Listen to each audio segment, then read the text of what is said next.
On May 18, 1980, Mount St. Helens, located 95 miles south of Seattle, Washington, erupted. The eruption was triggered by an earthquake centered beneath the mountain that measured 5.1 on the Richter scale. The lateral blast swept out the north side of Mount St. Helens at 300 miles per hour. With temperatures as high as 660 degrees Fahrenheit and the power of 24 megatons of thermal energy, it snapped 100-year-old trees like toothpicks and stripped them of their bark. Before the famous eruption at Mount St. Helens, scientists were mostly familiar with slow-acting examples of geologic change. But at Mount St. Helens, geologists watched the Earth's surface change quite rapidly. Icebergs were buried in hot avalanche material. They melted and formed badlands in days. Eruptions on May 18 and June 10 produced fine layers in hours. On June 10, mud flows cut zigzag canyons 100 feet deep in soft sand and mud, complete with perpendicular side canyons. Canyons that are reminiscent of the geography of Grand Canyon, only 40 times smaller and clearly produced within hours. Mud flows over the following decade cut hundreds of feet into solid rock in just days of cutting time. Fallen trees formed a log mat on the surface of Spirit Lake and dropped bark to the bottom of the lake, accumulating up to 3 feet of bark peat in just a couple years.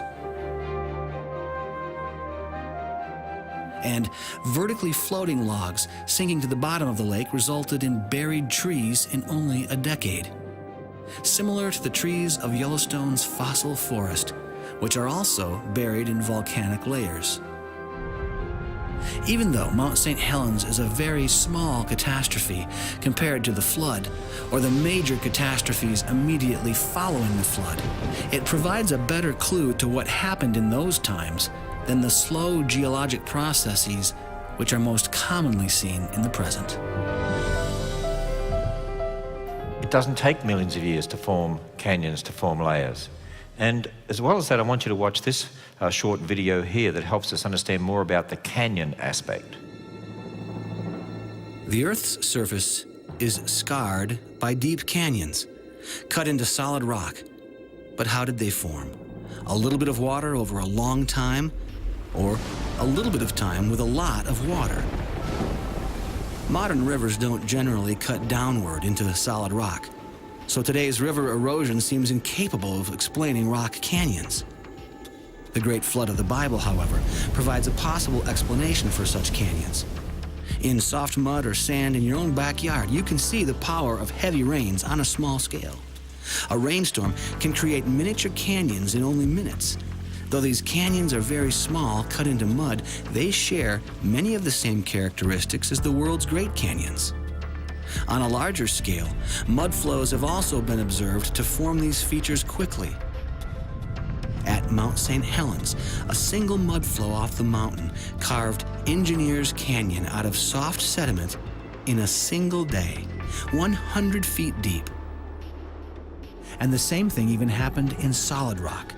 A series of mud flows created Lewitt and Step canyons on the front face of Mount St. Helens, cutting hundreds of feet into solid rock over just a few years. We observe canyons being cut into rock today, but only by catastrophic processes. Just imagine how easy it would be to cut massive canyons during and after Noah's flood. Torrential water and mud flows, followed by uplift and heavy rains, created the right conditions to produce the world's canyons. Furthermore, it may have been easier when flood sediments had not fully hardened. Grand Canyon is a good example where we find evidence of catastrophic forces at work. Upstream is evidence of huge lakes. These lakes would never have formed if the canyon were already open below them. However, if these lakes had formed from rains after Noah's flood, and if the pressure of these waters broke through and carved through the recently deposited sediments, then we would expect to find surge deposits downstream. Below Grand Canyon, this is precisely what we find.